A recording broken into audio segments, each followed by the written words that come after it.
Corruption وہ زہر ہے جو قوموں کو اندر سے کھوکھلا کر دیتا ہے۔ آج ایک بڑا اسکینڈل سامنے آیا ہے جس کا تعلق ہے عمران خان کے دور حکومت سے۔ سوال یہ نہیں کہ کرپشن ہوئی یا نہیں، سوال یہ ہے کہ یہ سب کس کے نام پر اور کس کے سائے میں ہوتا رہا۔ آئیے تفصیل سے جانتے ہیں۔ عمران خان کے دور میں کی گئی کرپشن پکڑی گئی۔ ناظرین، ہماری اطلاعات کے مطابق 25 ارب روپے کے اثاثے نیب نے اپنی تحویل میں لے لیے ہیں۔ 77 لگژری گاڑیاں، اس کے علاوہ 1 ارب کی فورن کرنسی، 5 ارب پاکستانی روپے اور ہماری اطلاعات کے مطابق 3 کلو سونا۔ ناظرین، کے پی کے میگا کرپشن۔ ان لوگوں نے عمران خان صاحب کو بدنام کیا، نام عمران خان صاحب کا استعمال کرتے رہے اور پیچھے کرپشن کرتے رہے۔ انہی کی وجہ سے عمران خان صاحب کی پارٹی ٹوٹی اور آج عمران خان صاحب جیل میں ہیں۔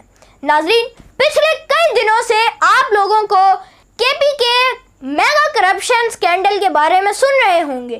یہ کرپشن کی گئی عمران خان صاحب کے دور میں اور اب نیب نے اس کے اوپر ایکشن لے لیا ہے۔ ہماری اطلاعات کے مطابق نیب کی جانب سے ان لوگوں کو پکڑا جا رہا ہے جنہوں نے کرپشن کی۔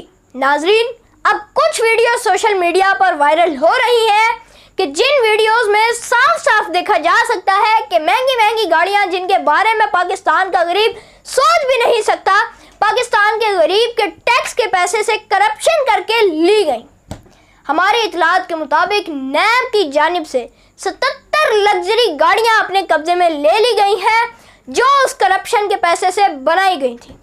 ناظرین، اس کے علاوہ 73 بینک اکاؤنٹس کو فریز کر دیا گیا ہے نیب کی جانب سے، کیونکہ نیب کے مطابق ان بینک اکاؤنٹس میں بھی کرپشن کا پیسہ تھا۔ اس کے علاوہ 3 کلو سونا بھی برآمد ہوا ہے۔ ادھر غریب 1 تولہ سونا اپنے بچے کو نہیں پہنا سکتا اور ادھر امیر 3 کلو سونے کی کرپشن کر کے بیٹھے ہیں۔ واہ! خیر ناظرین، اس کے علاوہ 1 ارب فورن کرنسی ملی ہے، مطلب کہ پاؤنڈز ملے ہیں، ڈالرز 1 ارب ملے ہیں۔ اس کے علاوہ 5 ارب روپے پاکستانی کرنسی ملی ہے اور بتایا یہ جا رہا ہے کہ ابھی اور چیزیں بھی ملنی ہیں۔ بڑے بڑے محلات بنائے گئے تھے کرپشن کے پیسے سے، نیب نے ان محلات کو بھی سیز کر دیا ہے۔ ناظرین، ہماری اطلاعات کے مطابق یہ کرپشن 70 ارب روپے سے زیادہ کی ہے۔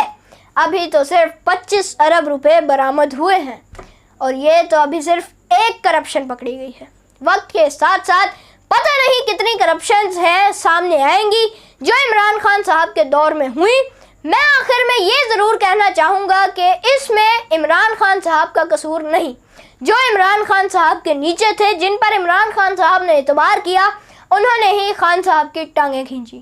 سلام پاکستان۔